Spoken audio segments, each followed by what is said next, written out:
제가 설교를 하기 전에 먼저 신앙에 대해서 여러분들에게 먼저 하는 말씀을 드리고 시작하겠습니다. 예배를 가볍게 계시면 안 됩니다. 항상 한 주간의 모든 중심을 예배 속에 포커스를 맞추셔야 됩니다.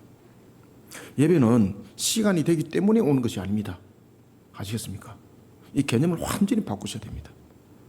목사가 잔소리하고 뭐라 하고 이러면 출석하고 이런 신앙들 절대 되지 마시기 바랍니다. 그것이 요한계시록에서 이야기를 하고 있습니다, 여러분들. 그래서 지금 요한계시록 지금 여러분들이 이 내용들을 통해서 증거할 때에 아주 깊이 이 내용들을 여러분 묵상하셔야 됩니다. 오늘 본문 속에 등장하고 있는 하나님께서 일으키신 3대 7중 대장이 있습니다.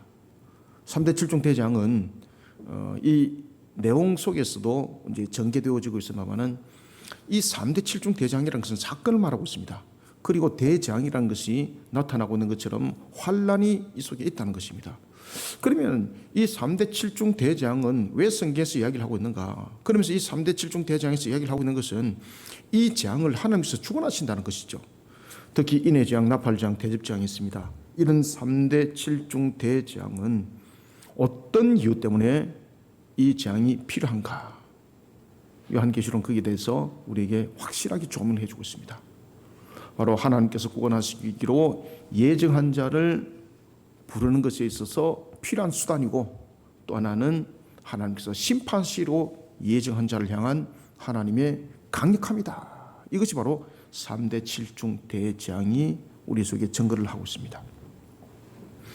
따라서 인해재앙, 나팔재앙은 하나님의 구원의 백성을 불러 모으는 데 있어서 아주 중요한 우리의 구원의 한 방향이기도 합니다.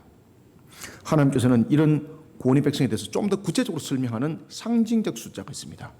이 숫자는 여러 가지 부분에 많은 분란을 일으키기도 합니다. 왜냐하면 이 숫자는 이단들이 특히 이 숫자를 가지고 그것이 자신들이다라고 칭하기도 합니다. 바로 14만 4천입니다. 과연 14만 4천은 무엇을 의미를 하고 있을까? 14만 4천은 과연 이단들이 주장하고 있는 것처럼 문자적으로 해석을 하면서 자신들의 집단을 말하고 있는가라는 것입니다. 오늘 본문에 그냥 한 문장만 딱 봐도 거짓말이라는 것을 우리가 알 수가 있습니다. 안에서 제가 본론에서 말씀을 드리겠습니다. 이단들은 이것을 문자적이라는 것은 무슨 말인가 하면은 여기에 대한 부분을 그대로 14만 4천이라는 것을 숫자의 14만 4천으로 해석한다. 이것을 문자적 해석이라고 말하는 겁니다. 상징적 의미는 이 14만 4천이 어떤 의미를 가지고 있는가라는 부분들을 이제 설명할 때 이것을 상징적이다라고 이렇게 말을 하는 것이죠. 요한계시록은 여러분들이 잘 아셔야 될 것은 이 계시의 말씀입니다. 이 계시의 말씀 속에서 우리가 반드시 깨달아야 될 것은 계시는 열어줬다는 것인데 무엇을 열어줬는가라는 것을 우리가 짚고 들어가셔야 됩니다. 무엇을 열어줬을까요? 무엇을 깨닫게 알게 했을까요?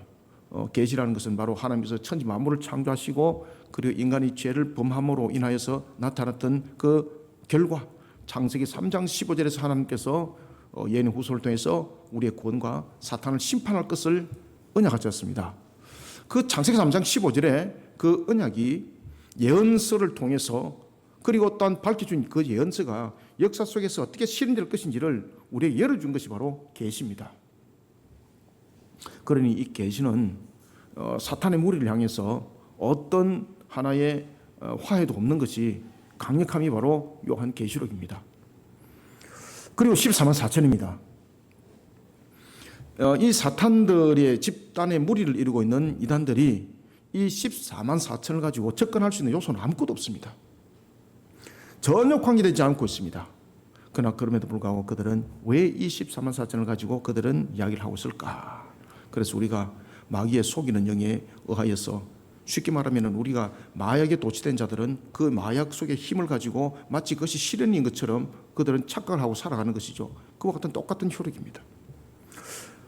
특히 14만 4천은 하나님께서 14만 4천을 말할 때에 무엇을 먼저 거론했나요? 이스라엘을 딱 거론했습니다. 그리고 12지파를 거론했습니다. 그러면은 이 14만 4천은 무엇과 관계했다는 것이죠? 언약과 관계했다는 겁니다. 언약. 그러면 언약과 관계 있는 것을 우리 창세기 3장 15절을 다시 한번 되새겨 봅시다. 창세기 3장 15절에서 언약에 대해서 우리에게 무엇을 말하고 있나요? 하나님의 구원의 백성에 대해서 여인의 후손을 통해서 구원받을 자와 그리고 단 마귀에 속한 뱀의 머리를 하나님께서 심판하는 것에 대해서 말씀을 주고 있습니다. 그러니 이단들의 무리들이 이 14만 4천에 들어올 이유가 없습니다. 어떤 근거도 없습니다. 14만 4천이 마귀의 집단과 관계될 수가 없습니다. 요한계시록은 이런 측면에서 문자적이고 상징적이고 역사적인 모든 의미를 가지고 예언의 성취를 이룬 계시 말씀이기 때문에 이 모든 부분들이 함께 가미되어서 해석이 되어져야 합니다. 그러면 하나님께서 구원의 백성과 관련하여 14만 4천이라는 숫자를 요한에게 계시해 준 이유는 무엇일까? 그죠? 어떤 이유 때문에 14만 4천에 대해서 계시를 해 줬을까라는 것입니다. 먼저 우리가 1절을 한번 읽어봅니다. 시작. 이 일 후에 내가 내 천사가 땅에 내 모퉁이에 선 것을 보니 땅의 사방의 바람을 붙잡아 바람으로 하여금 땅에나 바다에나 각종 나무에 불지 못하게 하더라. 아멘. 안에서도 말씀드리겠는데 요한계시록에서 굉장히 중요하지 않은 것처럼 보이면서 중요한 단어가 있습니다. 그것이 뭔가 하면 이 일 후입니다. 이 일 후. 이 일 후는 뭡니까? 사건의 전개라는 거거든요. 근데 단순한 사건의 전개가 아니라는 겁니다. 사실의 전개라는 것입니다. 이게 사실의 전개. 아시겠습니까? 상징이 아니라는 겁니다. 이 부분들은.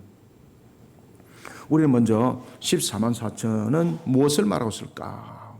우리 오늘 본문을 통해서 세 가지를 한번 우리가 봅시다. 먼저 첫 번째 1절부터 3절 통해서 14만 4천은 누구를 말하고 있는가?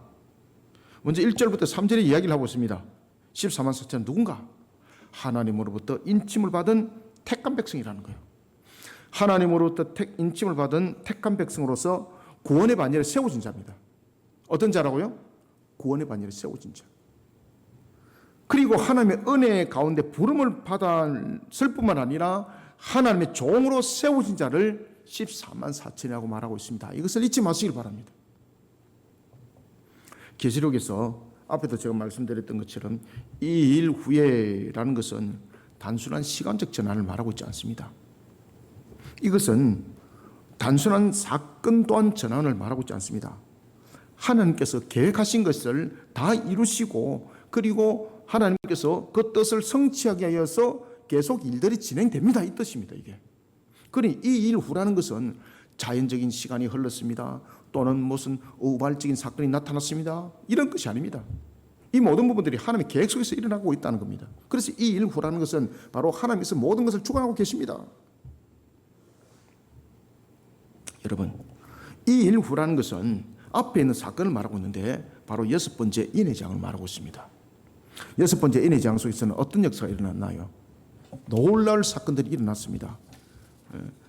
첫 번째 인을 뗐을 때는 흰 말이, 두 번째 인을 뗐을 때는 여러분들이 잘 아시는 것처럼 이 모든 사건들이 일어날 때에 붉은 말, 검은 말, 청황색 말 이런 모든 내용들은 하나의 상징적 의미 속에서 우리 인류 속에서 나타날 여러 가지 상황들을 설명을 하고 있습니다.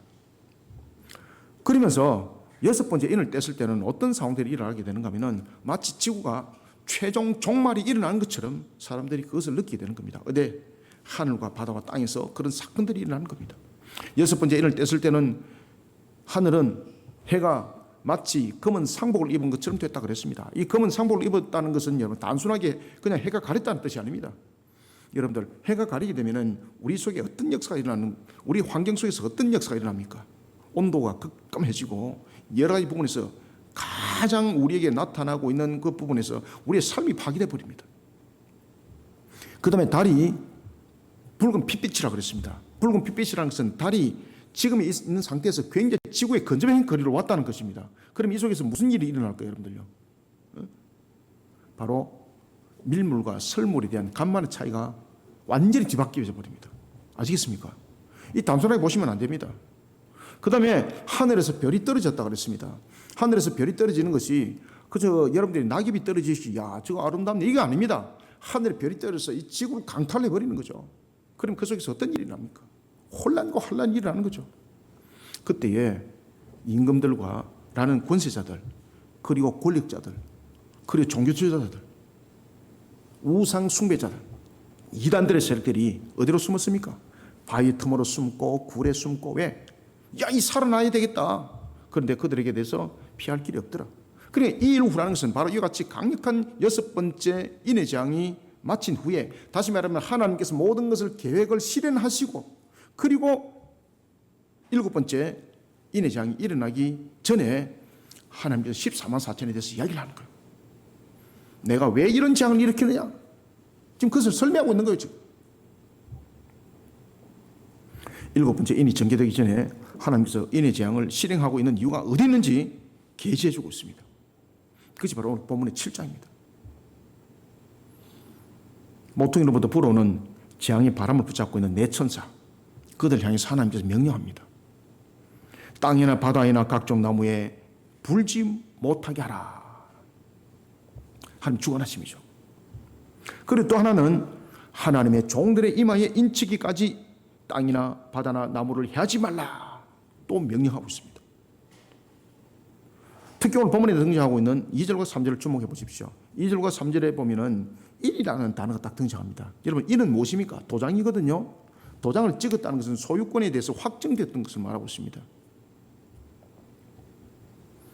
인을 찍었다. 그러면 거기서 모든 부분들은 결정이 됐다는 이야기입니다. 그런데 오늘 여기서 인을 찍는데 하나님께서 종들의 이마에 인을 찍었다 그랬습니다. 이것은 바로 하나님께서 구원하시고자 예정했던 자들을 하나님께서 인을 찍었다는 것입니다. 하나님께 결정했다는 것입니다. 변할 수 없는 것이라는 겁니다.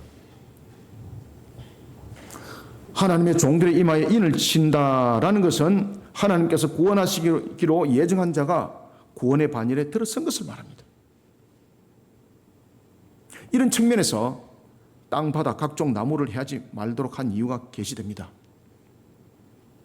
땅, 바다, 각종 나무를 해한다는 것은 재앙이 단순한 것이 아니라는 겁니다.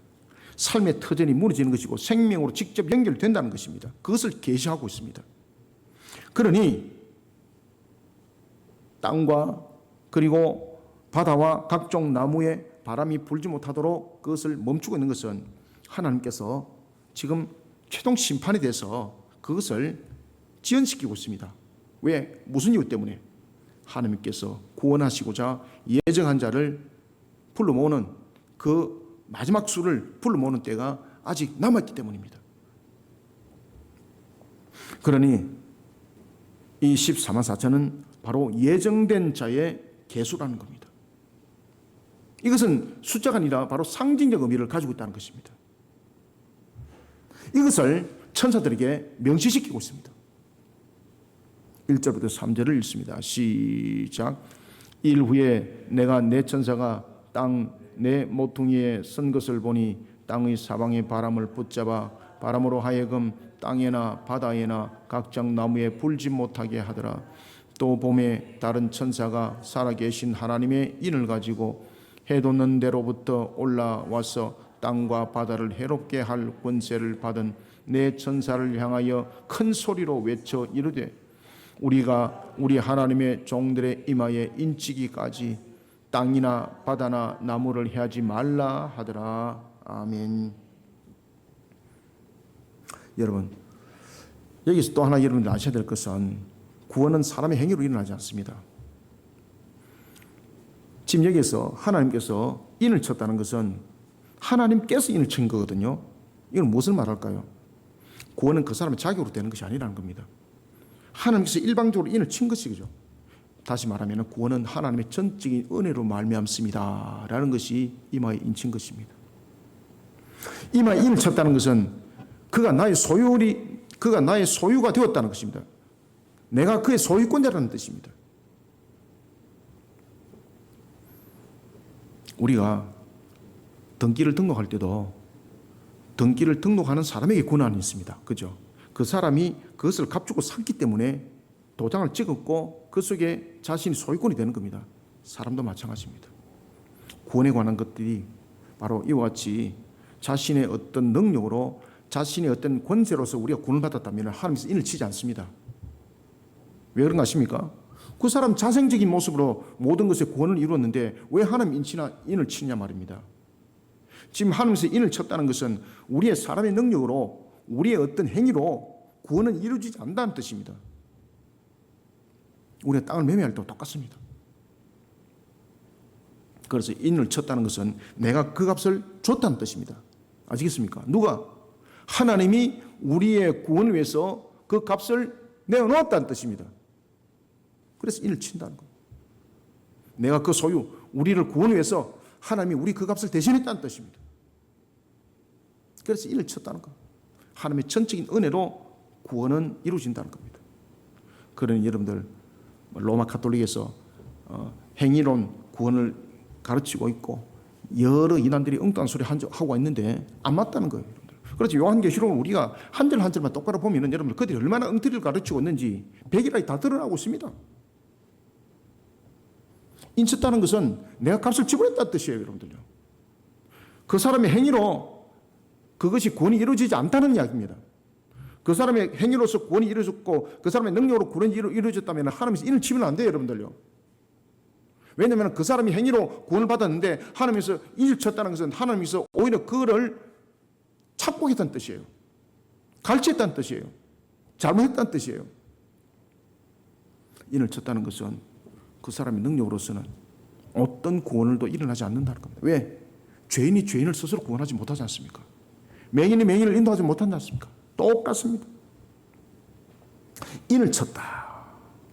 그래서 이것을 직시하셔야 됩니다. 왜 인을 쳤다는 단어를 썼는가? 사람의 행위로서 구원은 일어날 수 없다는 것. 하나님께서 그 값을 지불했다는 뜻이에요. 인을 쳤다. 그런데 또 하나 재밌는 것은 인을 친 것으로만 끝나지 않습니다. 그것을 소유로 삼을 때에 하나님께서 어떻게 하셨습니까? 여러분들 잘 아시는 것처럼 출애굽기 28장 11절에도 보면은 글을 새긴다는 것은 또한 그것을 지워지지 않도록 한다는 겁니다. 인을 쳤는데 하나님께서 인을 쳤는데 이 인이 단순한 인이 아니라는 거죠. 어떤 인이라는 겁니까? 안 지워지는 스티그마라는 거예요. 그러면 하나님께서 구원하시기로 예정한 자는 하나님께서 값을 주고 샀는데 그 값을 주고 산 자는 하나님께서 잃어버린다 안 잃어버린다? 절대로 안 잃어버린다는 뜻이에요. 그래서 인을 쳤는데 이 인이 그냥 단순하게 지워지는 도장이 아니라는 거예요. 어떤 도장이라는 것입니까? 스티그마라는 거예요. 스티그마. 새겨진 것이다. 새겨진 것이다. 그래서 어디에 인을 쳤다? 그래서 이마에 인을 쳤다는 거예요. 아시겠습니까? 이마에 인을 쳤다. 새기다. 스티그마. 새겼다는 거예요. 그렇기 때문에 하나님께서 그 인친자를 가리켜서 무엇이라고 말하고 있습니까? 하나님의 종들이라고 말하는 거예요. 여러분들 아시겠습니까? 하나님의 종들. 하나님의 종들은 무슨 뜻이죠? 하나님께서 값을 주고 샀다는 뜻이에요. 예수 그리스도께서 우리의 죄를 대속하기 위해서 십자가에서 우리의 죄를 대속한 그것을 값의 지불이라고 말하는 거예요. 그렇게 해서 우리는 인침을 받았고 그러한 속에 우리는 하나님의 속한 자, 바로 하나님의 종들이라는 거죠. 하나님의 소유라는 뜻입니다. 절대 뺏기지 않는다. 하나님의 종들은 또한 우리의 주어지는 부분들이 있습니다. 하나님께서 그를 값주고 샀을 뿐만 아니라 종들이라는 것은 또한 우리는 구원받은 것으로 우리는 그저 그냥 희낙낙거리고 사는 것이 아니라 종들이라고 했습니다. 섬기는 자들이 되어라 말이에요. 하나님을 예배하고 하나님 나라를 위해서 힘쓰고 애쓰는 속에 세워질 자가 바로 우리의 모습이라는 겁니다. 그것이 종들입니다. 이런 의미를 전부 다 함축적으로 담고 있습니다. 아시겠습니까? 어느 누구도 빼앗기지 않겠다는 하나님의 강력한 의지. 그런가 하면 또한 우리의 모습 속에서 세워져야 될 것은 하나님을 향해서 경배하고 하나님을 향해서 예배하고 또한 하나님의 나라를 위해서 우리가 쓰임받는 종의 역할도 그 속에 함께 함축되어 있다는 거예요. 이런 속에 하나님께서는 효력을 바랍니다. 그래서 그 도장 효력이 굉장히 중요하다는 거죠.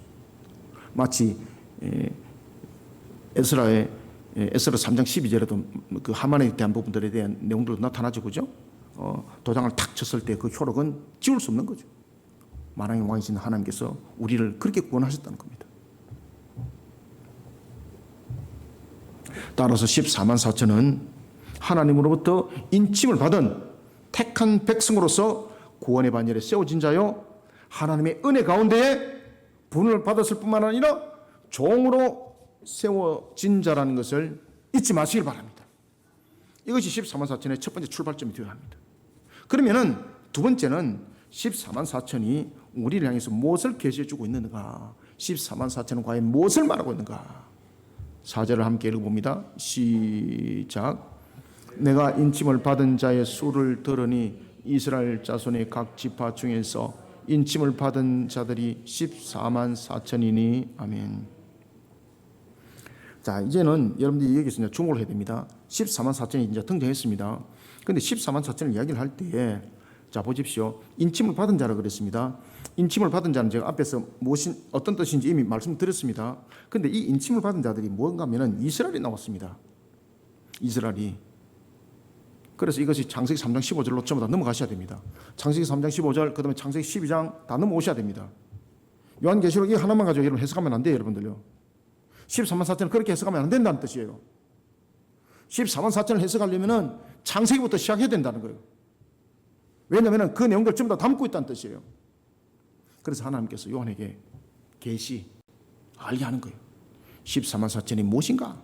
인침을 받은 자들인데 이 인침을 받은 자들은 그러면은 어떤 내용 속에서 받아졌는가? 그래서 이스라엘 딱 등장하는 거예요.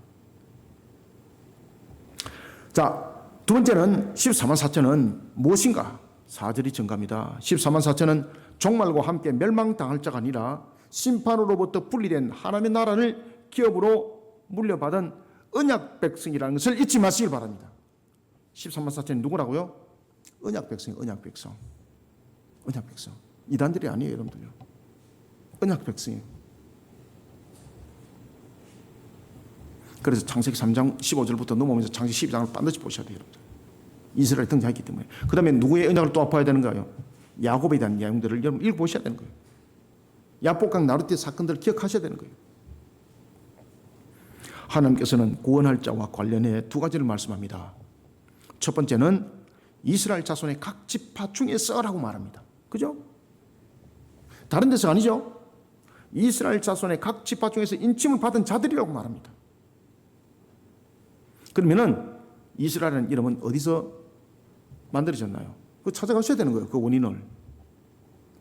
성경에서 디베되죠? 어디서 나타납니까? 창세기 32장이죠? 창세기 32장에서 보면은 야곱이 야복강 나루토에서 그가 씨름을 하게 되는 거죠.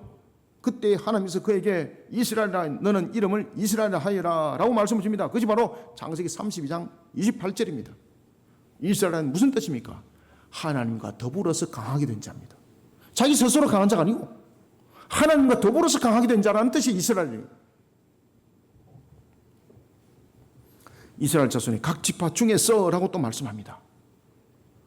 그러면은 구원은 또다시 반복적입니다. 하나님의 전적인 은혜라는 것을 다시 한번 더 강조합니다. 그것을 계시하고 있습니다. 그리고 두 번째는 14만 4천은 언약의 성취라는 것을 계시하고 있습니다. 그러면 이 14만 4천은 어떤 언약의 성취인가? 바로 창세기 3장 15절에서 하나님께서 여인의 후손을 통해서 말씀하셨고, 그리고 또한 여인의 후손을 통해서 말씀하실 때에 뱀은 그 여인의 후손을 발뒤꿈치를 물 것이지만은 여인의 후손은 그 뱀을 머리를 짓밟을 것이다. 바로 구원과 심판에 대해서 이야기를 하고 있습니다. 그러면 그 구원과 심판에 대해서 하나님께서 말씀하실 때에 그 구원과 심판이 역사 속에서 어떻게 실현되어졌는가? 창세기 12장에 아브라함의 언약으로 넘어가셔야 되는 거예요. 하나님께서 창세기 12장 3절에서 아브라함에게 이런 언약을 하셨습니다. 땅의 모든 족속이 너로 말미암아 복을 얻을 것이라. 아멘. 그 언약이 성취입니다. 땅의 모든 족속이 너로 말미암아 복을 얻는다는 것은 하나님께서 구원한 그 백성들을 통해서 하나님께서 복음을 통하여 그들을 구원에 이르게 하실 것이다. 이것이 바로 복을 얻는다는 뜻입니다. 구원과 관련된 하나님의 전적인 은혜를 이스라엘이 계시하고 있다면 14만 4천은 언약의 성취입니다. 언약의 성취를 계시하고 있습니다. 이거 여러분들 이해 안 되면 오늘 설교를 여러분들 돌려서 10번, 100번 보셔야 됩니다. 이미 요한계시록을 통해서 제가 강의도 했고 성경 공부도 했고, 그런데도 여전히 14만 4천에 대해서 동서남북을 가리지 못한다? 여러분들의 영에 문제가 있습니다. 그래서 이 공부를 할 때 반드시 제가 성경을 어디를 보라 그랬습니까? 창세기를 반드시 보셔야 되고 모세오경을 반드시 보셔야 되고 예언의 말씀을 반드시 보셔야 되고, 왜 그런가 하면 언약의 출발점과 예언의 말씀이 계시가 드러나는데 이것은 다 지워버리고 그냥 계시만 본다? 답 안 풀립니다, 여러분들. 14만 4천은 무엇이라고요? 두 번째, 언약의 백성이라는 것을 잊지 마시기 바랍니다. 자, 4절 다시 한번 읽읍시다. 시작. 내가 인침을 받은 자의 수를 들으니 이스라엘 자손의 각 지파 중에서 인침을 받은 자들이 14만 4천이니 아멘. 이스라엘과 14만 4천은 잘 들으셔야 됩니다. 무한하시고 전지전능하신 하나님이 아니고는 가능할 수 없는 것이 구원이라는 겁니다. 그것을 함축적으로 계시하고 있습니다. 이스라엘과 14만 4천은 14만 4천은 상징적 의미 속에서 멸망을 당할 자와 구별되는 하나님의 나라의 백성을 말합니다. 심판으로부터 분리된 자를 말하고 있습니다. 하나님의 나라를 기업으로 물려받을 자를 말하고 있습니다. 누군가요? 언약의 백성입니다. 그래서 14만 4천은 두 번째로 언약의 백성을 상징합니다. 이런 위치에 누가 세워져 있습니까? 이런 위치에 여러분들과 제가 세워져 있는 겁니다. 아시겠습니까? 그래서 14만 4천은 누구라고요? 바로 저와 여러분들을 말하고 있습니다. 언약의 백성들. 베드로전서 2장 9절에 증거합니다. 너희는 택하신 족속이요 왕같은 제사장들이요 거룩한 나라요 그의 소유가 된 백성이니. 아멘. 하나님께서는 계시를 통해 이런 사실을 잊지 말도록 오늘도 우리를 향해서 말씀을 주고 있습니다. 말씀만 줄 뿐만 아니라 우리를 향해서 응원하고 있고 우리를 향해서 격려하고 있습니다. 이것을 잊지 마시길 바랍니다. 그 다음에는 세 번째 5절을 함께 읽습니다. 시작. 유다 지파 중에 인침을 받은 자가 1만 2천이요 르우벤 지파 중에 1만 2천이요 갓 지파 중에 1만 2천이요 아멘. 자, 이것을 가지고 이제 신천지가 보면 지파별 12지파를 해가지고 각 지역에 이런 지파들을 세워서 그 지파 속에 들어야만이 구원이 있습니다. 이런 헛소리 하지, 그죠? 이 헛소리를 왜 할까? 그러니까 미혹한 영에 물리면은 다 그래 됩니다, 여러분들요. 저와 여러분들이 미혹의 영에 이끌림 받지 않는 것도 우리가 하나님의 구원의 백성으로 인침을 받은 상태 속에서 우리가 신앙을 부여잡고 있기 때문에 그렇습니다. 우리는 세 번째로 14만 4천은 무엇을 말하고 있는가? 5절부터 8절, 그러니까 밑에 내용 속에서 9절까지 전부 다 정하고 있습니다. 5절부터 8절, 9절까지 전부 다 내용들은 보면 14만 4천은 무엇을 말하고 있는가? 자, 잘 기억하십시오. 이게 상징적 의미 속에서 12과 그리고 12,000, 이 12,000이 말하고 있을 때 12 곱하기 10 이러면 12,000이 나옵니다. 그리고 또 12를 다시 12,000을 곱합니다. 그러니 14만 4천이 나옵니다. 그럼 이건 무엇을 말하고 있는가라는 것입니다. 12이 두 번 나왔죠, 그죠? 앞에도 12지파, 그 다음에 뒤에 12,000. 이건 무엇을 말할까? 앞에 있는 12은 모든 시대와 신약과 구약 시대를 말하고 있습니다. 그리고 뒤에 나타나고 있는 12은 1만과 합쳐져서 모든 나라와 모든 민족과 모든 족속을 상징하고 있습니다. 다시 말하면 14만 4천은 모든 시대와 모든 나라 그리고 모든 족속 가운데 속한 자로서의 창세기 3장 15절의 언약과 야곱의 유언에 따른 예언의 성취고 아브라함과 맺었던 언약의 성취라는 것을 잊지 마시기 바랍니다. 14만 4천은 문자적인 해석을 말하는 숫자가 아닙니다.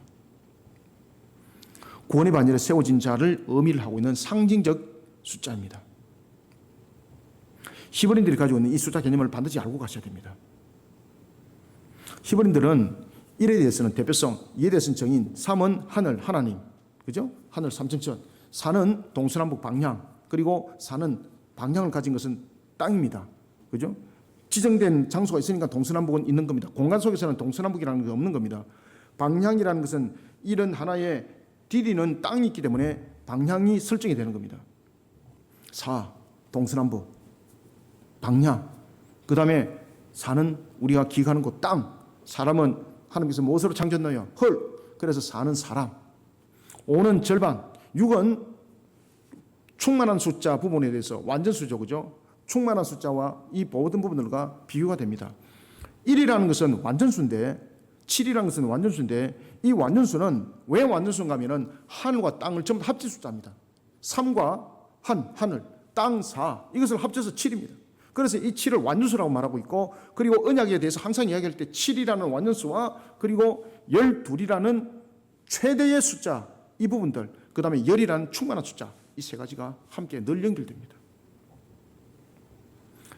왜 6은 부족한 숫자일까요? 완전해서 하나가 빠져버립니다. 그래서 마귀를 요한계시록에 666, 666으로 설명하고 있는 겁니다. 7은 완전수, 8은 새로운 출발, 9은 9, 10은 충만한 숫자, 가득 채워진 것을 충만이라고 말합니다. 그리고 11은 12는 모든 숫자의 끝입니다. 왜 제가 이 숫자를 말씀을 주고 있는가 하면 바로 이 14만 4천은 그 숫자 속에서 들어오셔야 됩니다. 히브리인들의 관점 속에서 이 숫자를 지금 이야기를 하고 있습니다. 그 숫자를 반드시 이 속에서 함께 거론하셔야 됩니다. 12은 우리가 1년을 보십시오. 우리가 1년이 몇 월 달로 구성되어 있습니까? 13월 달 있습니까? 나는 13월 달 만들고 싶어요. 헛소리 하지 마시길 바랍니다. 12는 끝이라는 겁니다. 그래서 그것을 최고 숫자라고 말하는 겁니다. 로마인들은 가장 큰 숫자를 만으로 생각하고 있습니다. 그래서 그들은 최고의 큰 숫자를 계속해서 이야기할 때는 1만만, 2만만, 만만 뭐 이런 식으로 계속해서 이야기를 합니다. 숫자라는 것은 이와 같이 각 나라에 따라서 많은 특징들을 가지고 있습니다. 히브리인들은 특히 이 숫자에 대해서 신앙과 굉장히 접목점을 가지고 있습니다. 12. 그래서 하나님께서 이스라엘 지파를 몇 지파를 뽑았습니까? 12지파. 예수님께서 제자를 세울 때 몇 제자를 세우나요? 12제자. 이게 무엇을 의미하나요? 아시겠습니까? 이 12이라는 것은 모든 시대를 담고 있습니다. 상징 의미 속에 있는 겁니다. 따라서 12은 14만 4천과 관련해서 모든 시대를 계시하고 있습니다. 바로 신약의 시대와 구약의 시대, 그 모든 시대를 계시하고 있는 것이 앞에 12입니다. 12지파. 그럼 두 번째, 이 12,000은 무엇을 말하고 있는가? 12,000은 12이라는 것이 모든 시대의 모든 나라를 말했습니다. 그러면은 그러한 모든 나라와 모든 시대, 아시겠습니까? 모든 시대와 모든 나라 속에서 많은이라는 것은 그 모든 것을 담고 있다는 겁니다. 충만한 숫자. 그러면은 모든 나라와 모든 시대에, 신약과 구약 시대에, 그 시대에 모든 나라가 있고 모든 민족이 있고 모든 족속이 있죠. 그것을 12,000이 다 담아내고 있습니다. 앞에 12는 신약과 구약 시대를 말하고 있다면 뒤에 나타나고 있는 이 12,000은 모든 시대, 모든 나라, 모든 민족 가운데서 하나님의 구원의 백성이 있다는 겁니다. 그것이 14만 4천이에요, 여러분들요. 그것을 곱하니 14만 4천이에요. 그러니 14만 4천을 다시 풀이하면은 12지파나 모든 나라, 모든 족속을 대표성으로 거론하고 있는 그 계시 속에 12,000을 꼽았습니다. 그러면서 14만 4천이 나타났습니다. 이것은 무엇을 말하고 있는가? 이 14만 4천은 모든 시대와 모든 나라 가운데, 모든 민족 가운데 하나님의 구원의 백성이 있다는 것을 계시하고 있습니다. 이것을 넘어서지 마시길 바랍니다. 그래서 이단들이 엉뚱한 소리를 하고 있는 겁니다. 5절부터 8절 다시 읽읍시다. 시작. 유다 지파 중에 인침을 받은 자가 12,000이요 로벤 지파 중에 12,000이요 갓 지파 중에 12,000이요 아셀 지파 중에 12,000이요 납달리 지파 중에 12,000이요 므낫세 지파 중에 12,000이요 시몬 지파 중에 12,000이요 레위 지파 중에 12,000이요 이사갈 지파 중에 12,000이요 서불론 지파 중에 12,000이요 요셉 지파 중에 12,000이요 베냐민 지파 중에 인침을 받은 자가 12,000이라. 아멘.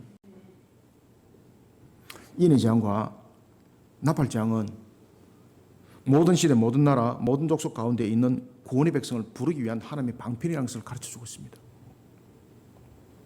언약의 성취를 이루기 위한 하나님의 은혜 도구라는 것. 분명히 재앙인데도 불구하고 은혜 도구라는 것을 잊지 말라는 거예요. 이 재앙은 구원의 백성을 향해서는 열리는 문이 되는데, 이 재앙은 마귀와 같은 세력들, 이단과 같은 세력들, 불신자와 같은 세력들은 두려움의 과정입니다. 왜냐하면 그들은 구원이 없습니다. 그러나 하나님의 백성들 가운데서 완악한 자들은 이 과정을 통해서 부르는 겁니다. 하나님께서. 말 잘 안 들으니까 부모들이 왜 해초리를 들잖아요. 똑같아요, 여러분들요. 말로서 타일러서 오는 자녀가 있는가 하면은 회초리를 들었는데도 그냥 단순한 회초리가 안 되는 겁니다. 그러니까 단계가 높아지는 겁니다. 아시겠습니까? 그래서 7 나팔장이 세 번째 화가 되는 가장 큰 이유가 하나님의 구원의 백성 가운데서 야, 저 사람은 정말로 구원의 반열에 이르렀을까? 저 사람은 정말로 구원의 백성이 될 수 있을까라고 우리가 그렇게 말할 정도가 있습니다. 그런 사람들이 나중에 천국 가는 가 있더라. 하나님께서 값을 지불하도록 합니다. 강력한 회초리를 때립니다. 그런데 하나님은 완전하신 분입니다. 완전하신 분이기 때문에 구원의 백성을 부를 때도 세 번째 화를 첫 번째, 다섯 번째 나팔장부터는 화에 이르는 그런 재앙입니다. 첫 번째 화, 두 번째 화, 세 번째 화, 그 화를 일으킬 때에 하나님께서 사람이 죽어버릴 정도로 구원의 백성인데 죽어버리는 그런 화를 하나님께서 일으켰다? 그러면 하나님은 구원이 실패해요. 하나님의 구원은 완전합니다. 하나님이 완전하신 분이잖아요. 전지전능할 뿐만 아니라 하나님이 완전하심이에요. 여러분들 전지하고 전능하심이 능력이 전지하고 그리고 지혜와 지식이 전능한데 전지전능인데 그것이 완전한 형성되지 못하면 실수함이 나타날 수 있어요. 그래서 하나님은 전지전능할 뿐만 아니라 완전하신 분이에요. 그러니 구원의 반열에 그들을 불러 모에 있어서 그 징계도 그 화도 그들을 딱 회개시킬 양의 그 징계를 내리는 거예요. 그것을 넘어서 버리면 과함이 되어버리면 죽어버리는 거예요. 여러분들. 그럼 구원은 없어요. 여러분들. 구원시키려다가 하나님께서 실수해가지고 아이고 내가 저 구원하려고 그러다 내가 실수해서 저 죽여버리네 이래 되는 거예요. 여러분들 아시겠습니까? 그래서 하나님께서 이렇게 화는요 아주 정확해요. 인해장, 나팔장, 모든 시대, 모든 나라, 모든 족속 가운데 있는 구원의 백성을 부르게 한 하나님의 방편입니다. 그래서 그것을 무엇이라 말하나요? 분명히 징계임에도 불구하고 그것을 은혜의 수단이라고 말하는 거예요. 여러분들요. 그 과정을 통해서 우리가 구원의 반열에 들어오기 때문에 우리는 이미 그 재앙을 우리는 맞이하기 전에 우리가 구원을 먼저 받았지 않습니까? 그러니까 우리가 얼마나 큰 복을 받은 자인지를 여러분들이 요한계시록을 보면서 참 하나님 앞에 감사히 여러분들 여기셔야 됩니다. 그런데 오늘 본문에 보면은 이런 12지파, 이스라엘을 보면 12지파가 있습니다. 그 12지파 가운데서 2지파가 딱 빠져요. 어떤 지파가 빠지는 거 아십니까? 단 지파와 에브라임이 빠집니다. 단 지파가 빠진 자리는 레위 지파가 들어오고 에브라임 지파가 빠진 자리는 요셉의 지파가 므낫세는 이미 들어와요. 므낫세는 들어오는데 에브라임만 딱 빠져요. 에브라임이라는 단어를 안 써요. 요셉 자손이라고 딱 이야기를 해요. 특히 단 지파는 여러분 보시면은 창세기 49장 16절과 17절의 예언의 말씀이 성취입니다.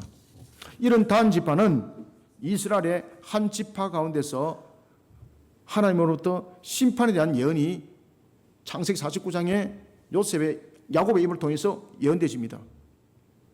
뭐라고 예언되집니까? 이렇게 예언되집니다. 다는 이스라엘의 한 지파같이 그의 백성을 심판하리로다. 다는 길섬의 뱀이요. 그죠? 이 뭡니까? 우상 숭배잖아요. 길섬의 뱀이요 새끼를 독사로다. 말굽을 물어서 그 탄자를 뒤로 떨어지게 하리로다. 이 말씀대로 사사기 18장에 보면 단지파가 하나님께서 허락하신 기업에 머물지 않습니다. 자신들이 원하는 북쪽으로 올라가 버려요. 그러는데 그곳에서 그들이 우상 숭배를 만들어 갑니다. 자신들이 원하는 땅을 차지하기 위해서 북쪽으로 이동했고 자신들이 원하는 것을 유지하기 위해서 우상을 만들었습니다. 하나님의 심판이 예고되고 있습니다. 결론적으로 말씀드립니다. 14만 4천은 모든 시대와 모든 나라 그리고 모든 족속 가운데 구원의 백성을 상징하고 있습니다. 여기에 대해서 흔들리지 말아야 합니다. 창세기 3장 15절의 언약과 창세기 49장에 나타나는 야곱의 유언에 따른 예언의 성취입니다. 여기에 대해서 흔들리지 말아야 합니다. 그런가 하면 또한 하나님께서 약속했던 창세기 12장에서 아브라함과 맺었던 언약의 성취라는 것 흔들리지 않아야 됩니다. 이것을 잊지 마시길 바랍니다. 말씀을 맺습니다. 이스라엘 자손의 12지파를 거론할 때에 앞에도 말씀드렸던 것처럼 2지파가 빠졌습니다. 단 지파와 에브라임 지파입니다. 왜 빠졌을까요? 2지파 전부 다 우상 숭배입니다. 우상 숭배. 하나님께서 우상 숭배에 대한 2지파에 대해서 심판을 말씀하셨습니다. 그 빈자리에 레위 지파가 들어가고 에브라임이라고 칭했던 그 자리에 요셉 지파가 대신합니다. 이와 같이 14만 4천은 숫자가 아닙니다.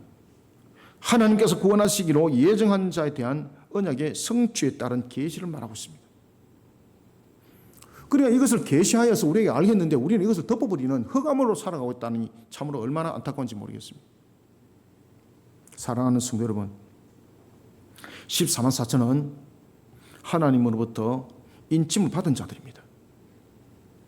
오실 메시아를 고대하면서 그리고 또한 오실 메시아를 믿음으로 바라보았던 구약에 속한 구원의 백성들. 사람들이 종종 묻습니다. 목사님, 그러면 구원에 이르렀을 때에 우리가 예수 그리스도 왔을 때는 문제가 되지 않는데 예수님께서 오시기 전에는 그러면 구원이 어떻게 성립이 되나요? 이미 그래서 믿음에 대해서 이야기를 하고 있는 겁니다. 구약의 시대는 오실 메시아를 고대하고 바라보는 그 믿음으로 구원입니다. 그리고 또한 예수님께서 십자가에서 이루시고 그 뒤에는 우리의 구원의 완성을 이루신 대속의 값을 이루신 그 예수님을 구세주로 믿는 그 믿음으로 우리는 구원의 반열에 이르는 겁니다. 이것이 14만 4천입니다. 구약시대에 속한 구원의 백성과 예수 그리스도가 십자가에서 이루신 대속의 값으로 세워진 신약시대에 속한 구원의 백성, 이것을 14만 4천은 계시하고 있습니다. 여기에 대해 어떤 이단도 들어올 틈이 없습니다. 여기에 대해서 어떤 이단도 들어올 틈이 없습니다. 왜? 그건 창세기 3장 15절에 뱀이거든요. 여인의 후손에 의해서 그 머리가 밟힐 뱀이거든요. 이단들은. 그 정명식 같은 그 이단은 뭐라고 말하고 있는가 하면 이단이라는 단어를 쓰면 안 됩니다. 왜 그런가 하면 오늘의 이단이 내일의 정통이 될 수 있고 오늘의 정통이 내일의 이단이 될 수 있습니다. 그래서 이단이라는 단어를 쓰면 안 됩니다. 이런 말을 했습니다. 여러분들요. 이거 맞습니까? 여러분들 이단에 대한 조건들을 한번 이야기를 해볼까요? 이미 이단에 대한 부분들은 이미 사도들에서부터 그리고 1세기, 2세기의 초대교회에서부터 이 이단에 대한 부분들은 분명한 기준이 있었습니다. 첫 번째, 성부, 성자, 성령, 삼일째 하나님을 거부하면 이단입니다. 그죠? 삼일째 하나님 거부하면 이단이에요, 여러분들요. 성경에서 얘기하고 있잖아요, 여러분. 삼일째 하나님. 그 다음에 두 번째, 예수님이 성자 하나님인 것을 거부하는 자는 이단입니다. 그 이단들 보십시오. 다 이 속에 들어오거든요. 그 다음에 세 번째는 오직 예수 그리스도를 구세주로 믿는 믿음 외에는 구원이 없다는 것을 거부하는 자들은 이단입니다. 그렇지, 이단들은 자신들의 책을 이야기를 하고 있고 자신의 교주를 통해서 이야기를 하고 있고 정명식 같은 경우는 피가람에 대해서 이야기를 하고 있고 통일교도 마찬가지지 않습니까? 피가람에 대해서 이야기를 하고 있고 전부 다 거짓말이잖아요. 그래서 이단인 거예요, 여러분들요. 이 이단에 대해서 여러분들이 잘 아시려면은 제가 이단에서 강의를 했잖아, 그죠? 바티스트 성경 아카데미에 들어오시면은 그 안에 성경 공부하는 방에 들어가시면은 이단에 대한 과목이 있어요, 여러분들. 그거 보시면 제가 고대사부터 현대사에 이르는 그 이단들 제가 다 다뤄놨어요, 제가. 그리고 또한 누가 이단입니까? 하나님께서는 우리에게 구원에 이르도록 성경을 줬습니다. 성경 외에 다른 것을 말하면 이단이에요, 여러분들요. 하나님의 말씀을 가감하면 이단이에요. 이것이 1세기, 2세기 사도들에 있을 때도 그리고 1세기, 2세기 초대교회 때도 이것이 이단의 구분점이었습니다. 이것은 지금도 변함없는 이단의 구분점입니다. 지금 제가 이야기했던 이 5가지에 지금 이단들 다 들어가고 있습니다. 그러니까 여러분들 과거의 이단이 정통이 될 수 있고 정통이 이단이 될 수 있고 아닙니다, 여러분들. 이단은 이단입니다. 이 14만 4천에 이단은 그림자도 못 들어옵니다. 사랑하는 성도 여러분, 오늘도 하나님께서는 우리를 구원하시기로 예정한 자입니다. 14만 4천은 바로 구원하시기로 예정한 자에 대한 언약의 성취라는 것을 그것을 계시하고 있다는 것을 잊지 마시길 바랍니다. 14만 4천은 하나님으로부터 인침을 받은 사람들입니다. 오실 메시아를 고대하면서 뿐만 아니라 오실 메시아를 믿음으로 바라봤던 구약시대 그리고 예수 그리스도의 그 보혈 값으로 세워진 것을 대속의 값으로 세워진 것을 구세주로 믿는 그 믿음 속에 신약의 구원이 합쳐져서 14만 4천인 겁니다. 모든 시대와 모든 나라 그리고 모든 민족 가운데 놓인 구원의 백성을 14만 4천이라고 하나님께서는 계시해주고 있습니다. 이런 14만 4천의 구원을 이루기 위한 것이 바로 인의 장이고 나팔장입니다. 우리는 이것을 잊지 맙시다. 그리고 완전하신 하나님의 그 모든 뜻을 이루어가는 일에 우리는 믿음의 눈으로 바라보면서 항상 순종의 길을 걸어가는 저와 여러분이 다 되시기를 주님의 이름으로 축원합니다. 살아계셔서 역사하시는 주님, 오늘도 주님께서 우리에게 계시의 말씀을 통하여 집 44,000을 조명해 주었습니다. 참으로 세상 속에 어리석음 속에 빠져 있는 자들이 되지 않도록 오늘도 주신 말씀이 우리를 다시 한 번 더 조명하여 신앙의 인격을 바르게 세워 나가라고 우리에게 말씀을 주시고 계십니다. 세상이 너무나도 혼덕합니다. 미혹의 영에 의하여서 참으로 가짜가 판을 치고 있는 시대입니다. 우리에게 더욱더 분별의 영이 가해질 수 있도록 바른 말씀을 주시니 이 말씀이 우리 마음판 속에 각인하고 새기지게 하여 주옵소서. 말씀이 흔들리면은 우리의 모습 속에 살아갈 길도 흔들리는 것이고 우리 모습 속에 어떤 것들도 바르게 세워질 것은 없다는 것을 다시 한 번 더 조명해 보며 우리 성도들이 바른 말씀 속에 바른 교리 속에 우리의 근본들이 세워지게 하여 주옵소서. 144,000은 모든 시대, 모든 나라, 모든 민족, 모든 족속 가운데에 모두가 구원이 일어나는 것이 아니라 그 가운데에 하나님의 구원의 백성이 있다는 것입니다. 이 속에 우리는 흔들림 없는 그러한 신앙과 그리고 또한 우리의 그 신앙의 관점들로 또한 복음의 정인의 걸음을 걷는 자들이 되게 하여 주시옵소서. 이 사명들을 감당하기 위해서 또한 우리가 바티스 사명을 이루어가고 있습니다. 하나님이 주신 사명, 바티스 사명을 통해서 힘있게 일어서게 하여 주옵소서. 그리고 또한 내일부터 8월달 특강이 매주 월요일 3주간에 진행되어집니다. 기독교 강요가 진행되어질 때도 하나님께서 말씀 하나하나가 우리 성도들에게 모두에게 조명되어지고 바른 진리의 말씀으로 근본을 세워서 휘둘림 당하지 않도록 영으로도 바르게 세워나가는 그런 시간이 되게 도와주시옵소서. 모든 역할과 사명 속에 하나님의 영광 받으시고 은혜 담비를 부어주시옵소서. 우리는 종말의 때를 살아가고 있습니다. 종말의 날을 향해서 이 모든 성취를 이루기 위해서 우리는 144,000으로서 하나님의 종입니다. 사명 사역 속에 또한 힘있게 일서는 군사들이 되게 하여 주시옵소서. 그라해서 새하늘과 새 땅이 속히 실현되는 일에 사명을 다하고 오늘도 주신 말씀 속에 아멘하며 달려가는 우리 성도들이 되기를 소망하오니 하나님이여 우리를 굽혀 살펴주시고 은혜 담비를 부어 주시옵소서. 예수님의 이름으로 기도드립나이다. 아멘.